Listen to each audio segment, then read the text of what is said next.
So at 18, you're a meth addict, you're a dancer, a stripper, Yes. and you're alone. I'm alone. I had no contact with my family. So you found a new community to get involved with. Started hanging out with a lot of bikers that I'd always loved motorcycles anyway, but at that point, I have to tell you that I kind of backed off from the whole total meth head. I kind of, how would I say, I evened it out with pills, with basically any other drugs I could get, with whiskey. I drink a lot of whiskey. And so I wasn't just living the crazy meth head life, but I was living just an overall party life. So I backed away from that. I lived my life for a couple years dancing, and any time I could get it, of course I would do meth, but I did a number of other drugs as well. And started hanging out with the bikers. The biker clubhouse is always a great place if you want to party. It's always open, and I fit in there. And one of the great things was women are not often supposed to talk at a lot of those places, and I was really shy anyway till I got a couple drinks in me. So I actually met my baby's father, who wasn't in a club. He was just an independent biker, and I got pregnant with my daughter at that time. So I was 21. And I moved back to my sister's house. I told her I was sober and I couldn't stay with him because I knew I would get high. But at that point, our relationship was horrible and we were pretty much done with one another anyway. So she let me move back in, and I stayed sober the whole time I was pregnant, and I worked at a gym and I worked at a donut shop in a grocery store, both minimum wage, but I lived there and saved all my money, and I paid for an apartment for 6 months in advance. And right before I had her, I moved into that apartment and then had my baby, and she was adorable. And So that was Cheney. That's Cheney. How long does it take you? Well, how long are you clean and sober before you use again? Not very long, because I soon realized that minimum wage wasn't going to pay the bills when I needed childcare, and I didn't have a vehicle at this time. I went back to what I knew. What I knew then was how to be a dancer, and I knew that I could pay the bills and take care of my daughter. I want to say that I never did like dancing. Although it became a comfortable place for me, I always hated it. I knew a lot of women who they loved it and they loved the attention and they kind of fed off that, and that wasn't me. I always hated it. But I was young and I was pretty, and my boss liked me because I was a nice person. And so he would let me come in late, even though you weren't allowed to come in past 7 or you couldn't work. He'd always let me work. He'd let me leave early when I'd throw a baby fit and say I'm done with this place. And so what other job would I possibly want? Of course, that's where I would go back to, and that's where I went back to. So at what point do you decide you want to get out of there and move? That was a while down the road. So then I was hanging out at the biker clubhouse quite a bit at that point. I was hanging out with with one national club down there that kind of ran around down there, and at this other little biker clubhouse, and had some real rough friends, and I was just kind of getting rough. You know what I'm saying? Like there was a shift happening from this young girl who rode a bus out and had just happiness in her eyes and going to be a grown-up and all these things. It was kind of, I was moving to a darker place in my life. Not inside myself so much as what was around me was just a kind of a darker environment. It was rougher, there was more violence, there was more sex, there was more cussing. Women were devalued. It was just, and it was a place where I was steadily becoming comfortable. And, yeah, so I did that for a while. So Cheney was pretty much, she went on her first motorcycle ride when she was still in my belly. And from the time that she was a little baby, she was always around bikers her whole life. And it just kind of become a normal thing to me. So I didn't end up moving back here to Fort Wayne until she was probably 2.5. Mm-hmm. Yeah. And when you come here to Fort Wayne, where do you stay? I came here to Fort Wayne and I stayed at my mom's, but I did have a sugar daddy. That's what you get when you work in the clubs. And he had bought me a vehicle, he bought me a computer, and he said, you know, if you want to move to Fort Wayne, I'll pay for your house for a year. You just have to pay the utilities. So I'll come up and help you find a house. And then I also did have my best friends who lived here from all the way back from when I was 15 years old, that they let me stay there as well. So it was a kind of back and forth until he got here. And then do you dance here or do you find a different job? I danced here a little bit, but he had paid my rent for a year and I hated dancing. So to get me to go there, one thing about dancing for me is I had to be really high and messed up, because otherwise there was no point in, I wasn't going to make any money, because I wasn't like a naturally happy to be there. I didn't like to be there. I didn't want to be there. And so I would definitely have to be high. So I did work here a little bit off and on. My little sister lived here and she was grown up. She was 3 years younger than me. And she had a little daughter, Maya, Christine, who was a year and a half younger than Cheney. So I spent my time between the local biker clubhouse and running around with my sister, basically, during that time. So do you start a relationship with a guy at that biker clubhouse? I did, almost instantly. And he was from a different club. It was a national club. They were just in town hanging out, and he set his sights on me, and I liked that because he was powerful and he was a big guy. You know, I had learned way back, I learned a little bit about what not to do as far as having a drug addict boyfriend, and you don't want to find the guy who has to go find the drugs. You want to find the guy who has the drugs. So he was that guy. He was just powerful and he was mean, and everybody it was clear when he walked in the room that people were wanting to know, is he pleased, or, you know, wanting to make sure that he was taken care of. And I liked that. I wanted to be protected. I wanted to be with somebody like that. And so he liked me and I liked him, and that was that. So he put a patch on my back. Which means you're his property? Yeah, like a property of patch basically meant I was his property. What was that relationship like? What do you do for work now, and how is he treating you?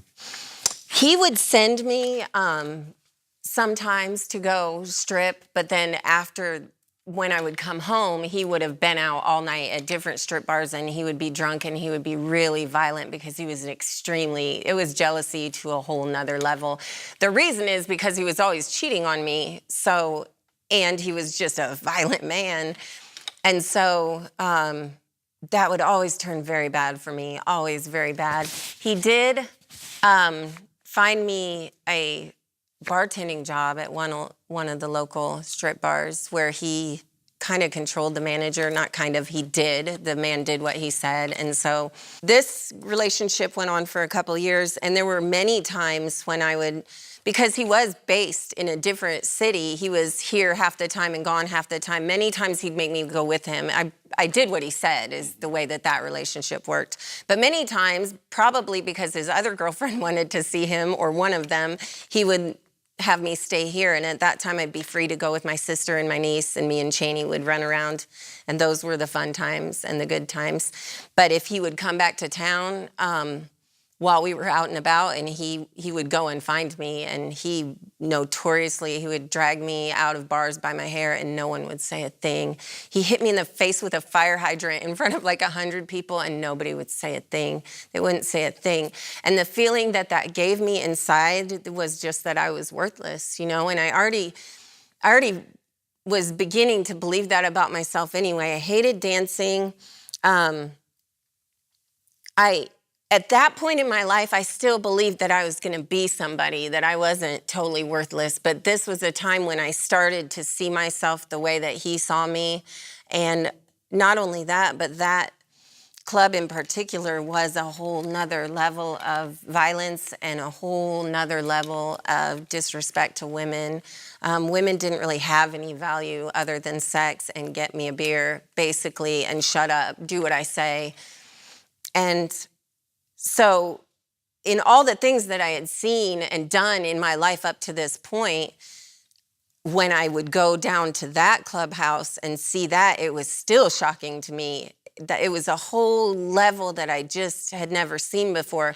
But once again, I powered through, and that soon became really normal to me. But what happened at that point was that life became so normal to me that regular society and functioning within that was not normal, because the behaviors in that particular lifestyle are not even, it's not like a little subgroup of this culture. It's like a different culture in and of Yeah. itself. And so when you're immersed in that, you don't really do well living in these cultures. So that's what kind of happened. There was a separation for me where I just became more like that. And I started to believe that that is what women were for. And there was a part of me that knew better, but that part was becoming smaller. Yeah. You know, so You're adapting I was kind to your of environment. adapting. I've always been great at adapting to new environments. It's one of my biggest strengths and my biggest weaknesses. Well, this escalates into you being beaten and laying alongside the road. Is that right?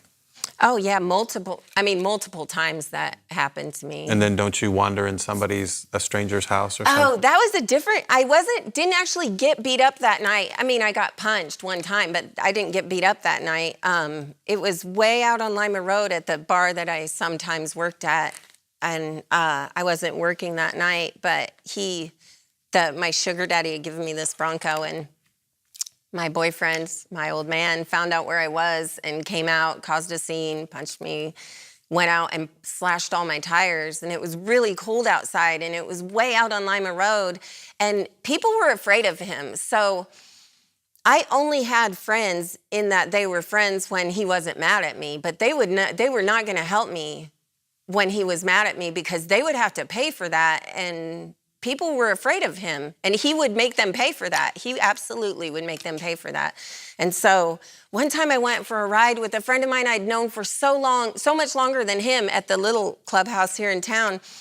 And he was actually the president of that little club at the time, and he was a really good friend of mine. And we went for a ride, and I left my Bronco parked out front of that clubhouse. And when we rolled back up on his motorcycle, the enforcer for this guy was sitting there on the porch, and he called my friend in the clubhouse, and he had him punch me in the face. They called my old man on the phone, and he was like, "What do you want him to do?" And he's like, "I want my friend to punch her in the face." And he was so scared of him that he punched me in the face. And then he said, "Now I want you to punch her in the face." So he punched me in the face, and I freaked out. I was like, there's a bunch of grown men punching me in the face on your say-so. But I was bawling, and I had blood on me, and so this was the life that I lived with him. So in other words, when he slashed my tires at the bar, no one was coming to get me. That would not happen. They would not come get me.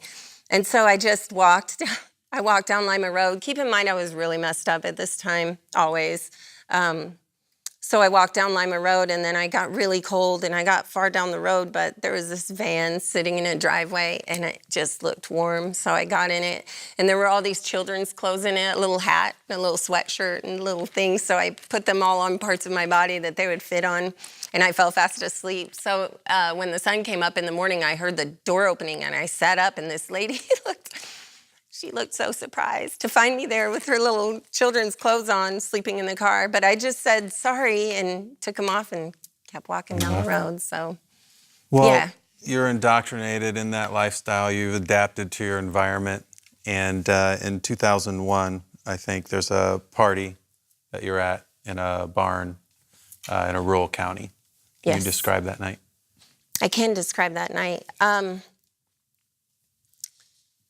So that would be February 6th, 2001. And my sister and I and my niece, Maya, and my daughter, like I said, when my old man wasn't in town, we were always together. And much of the time when he was, because that's the one person that he would allowed to be around, he probably was trying to sleep with her. So for whatever reason, he would allow me to have my sister on his terms. So we spent all our time together, and she was the best friend of my life. She was so awesome. She was so beautiful. She was funny. She also, had a lot of struggles that she was going through. She was a cocaine addict. She drank a lot. She partied a lot.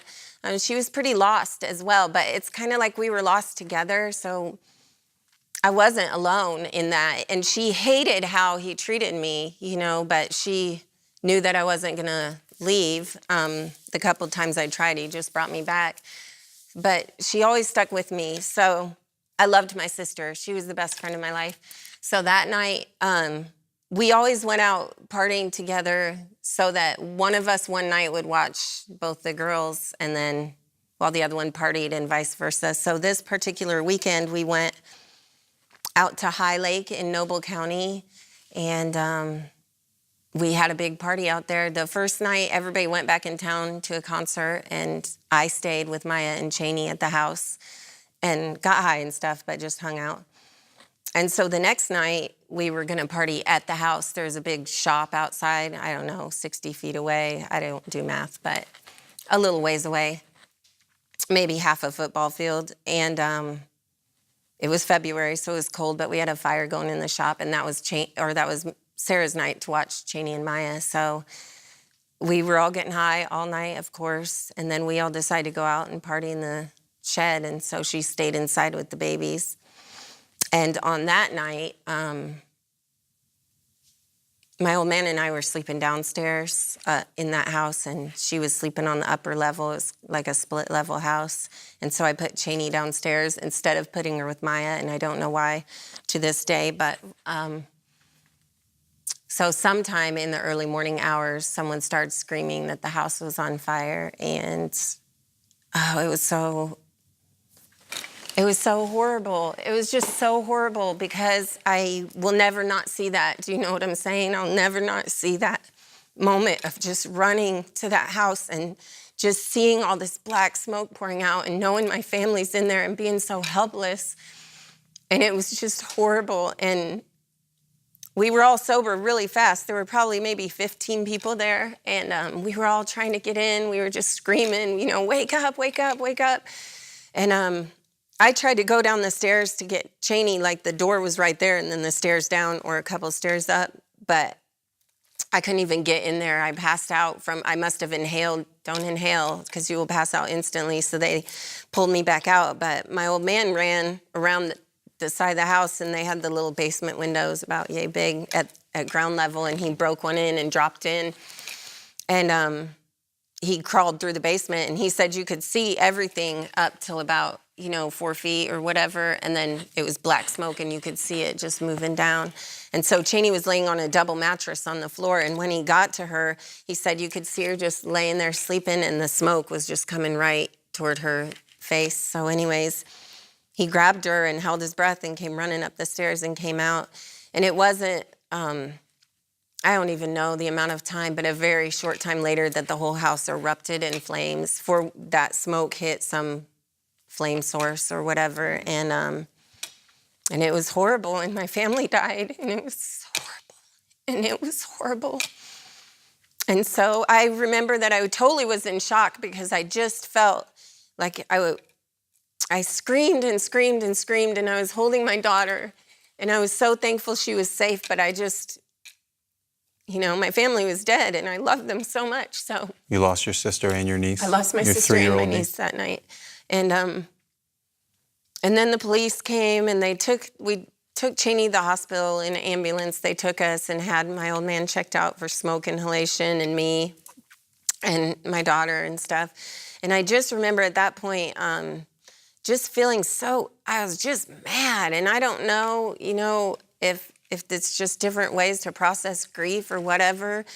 But the police were asking all these questions, and they were asking more about the club than they were about my sister. And I don't know if I was in shock and grieving and all these things, but it just made me mad. So I was pretty hostile, and that didn't help. It just turned bad. It was just horrible. It was just a horrible thing that happened. And how long until you moved back to Oklahoma? It was in February when the fire happened, and I moved back, I believe, in August. And that summer. You want to get away and maybe have a new start. Do you take Cheney with you? Absolutely. And you get a new boyfriend in Oklahoma, and he's a drug dealer? Oh, yeah, he was a drug dealer, and he was also a member of the same motorcycle club. What happened is after the fire and all of that, my family, most of them blamed me, and many of them did. And there were a lot of unanswered questions, and it was a traumatic time, and I just wanted to get it.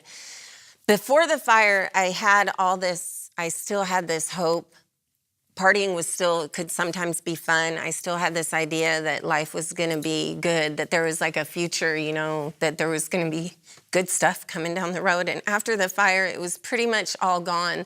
Like even partying was dark. It wasn't fun anymore. I just did it because that's the only thing I knew how to do. That's the way that I functioned, you know. So the only little bit of joy I had left was Cheney, and I couldn't really exist here anymore. And because of that, my old man let me go. Like he, many times before, had come to get me when I had tried to leave, but something changed, and he couldn't really deal with it either. It was just traumatic, so he let me go. So I went back to Oklahoma, and I had 2 sisters living there at this time, and they let me come around kind of at arm's length, but there was always this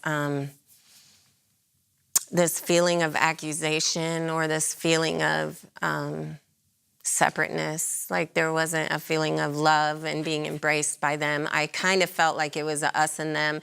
What I felt like is that they wanted to take my daughter from me and were keeping me close in order to do that.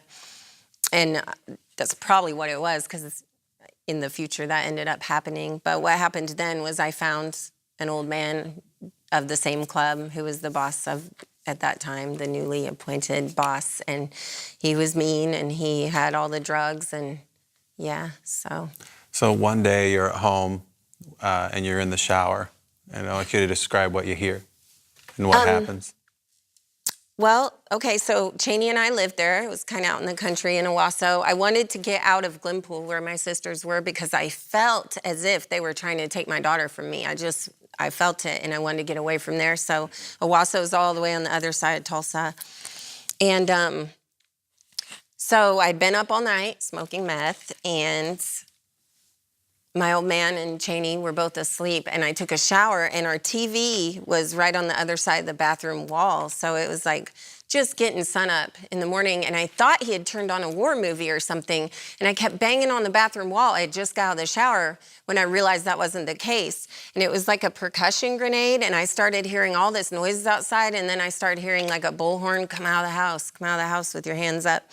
And so I was dripping wet and didn't have any clothes on, and I walked to the front door, and I grabbed like an Afghan off the back of a chair and opened the door, and I thought they were firing on the house is what I thought was happening. I didn't have any experience with this. And so I started yelling, you know, my baby's in the house, my baby's in this house. And they were like, turn around, put your hands in the air, so I couldn't hold my blanket, so I was naked. And there was a tank outside, and there were like, I've never seen this many law enforcement people in my life. It was like a movie. And there was a guy that was actually disguised as a bush, that was like a bush, and then he would get up and run across the yard. But it was really a trip. It was so surreal. And so I had This was a drug bust? It wasn't a drug bust. It was a nationwide raid on that particular club. Oh. So it was multiple residences and places at one time. Okay. And we just were a part of that because of who he was. So he didn't keep any drugs there anyway, except what we were personally using. So the only drugs that were in the house at that time, since I had smoked all mine that night, were he had a teeny bit in his pocket, not even enough to mean anything except that he was a convicted felon, and he also had a gun by the bed. So that was a firearm in commission of a felony. So that turned bad for him. So they bring you out. They bring me out. They zip tied me on the lawn. They used zip ties, not handcuffs. I was naked on my knees on the lawn. My old man came out holding Cheney, and they had him put her down, and one of the officers ran up and grabbed her. So eventually, they put him on the lawn next to me as they're destroying the house and the outbuilding and the property, looking for whatever they were looking for. And they put Cheney on my lap. And after a couple hours, somebody brought, they threw another blanket over my shoulders, but it wouldn't stay. So I was zip tied. And after a couple hours, one of the female police officers went and got me some pants and cut me loose and let me put them on. But so that was like an 8-hour day in the lawn. And so in any event, that did not look good, along with everything else that had happened, and then my daughter being a part of that as well. So your boyfriend goes to jail. I don't know if he ends up in prison. Eventually. And your dad, or your mom and your stepdad, file for emergency custody of Cheney? Yeah, they did. I actually got pulled over and they said my license was expired, but it wasn't expired, and they took me to jail, and I ended up getting out the next day. But on that evening, then my best friend who had Cheney called and said, your mom and stepdad are in town and they want to go out to dinner and take Cheney with them. And she was like, Bethy, I don't think this is a good idea. And I was like, it's fine, let her go, you know. And they never brought her back. So they filed emergency protective order and said, you know, they cited all of these numerous events in my life that do seem harmful in retrospect. But to me, I mean, the raid was definitely harmful. Yeah, it was traumatizing, and the fire as well. But to me, just our regular life was just a regular life to me at that point. Like, I was so accustomed to that didn't seem overwhelmingly. Accustomed to the beat down, the drugs. Accustomed to the language, the violence, all the things that go with it. So Yes. I think you find another guy and you get high every day? Is that what happens? That's exactly what happened. So they took my daughter and they got guardianship of her, and they took her back to Indiana. And I'd always been with her. That had been the one constant in my life, you know, besides Sarah and Maya, who, of course, were not there anymore. So they took her back to Indiana, and it was a civil case, which means that it's much harder to get her back, because in a civil case, they don't give you steps. Like when Child Protective takes your children, they say you do this, this, Right. this, and this, you can get them back. And that's not the way it works. When they're taken civilly, they don't give you any steps to get them back. They Right. just take them. And so I got to see her. They granted me a 1-hour visit a year, supervised, in Oklahoma. So my parents were to travel back once a year and let me see her for an hour. And so at that point, I would love to say that I went and said, I'm going to get it together and get my daughter back and all of these things. But I didn't say that. I didn't do that. I went to the best friend of my ex-old man that was now locked up, and moved in with him. And he wasn't a club member. He was way more violent than all the guys I'd had before, just violent. He was also, on the contrary, he was also the gentlest in many ways. The cared about me more than the other ones, but also was more violent and mean and crazy than all the other ones. So it was a weird kind of paradox of who he was. And it was a horrible time. So at that point, now I've lost my daughter, the only thing that I love in this life. And the shame of not going to do something to get her back just was overwhelming to me. Like, I couldn't breathe. I just couldn't breathe with it.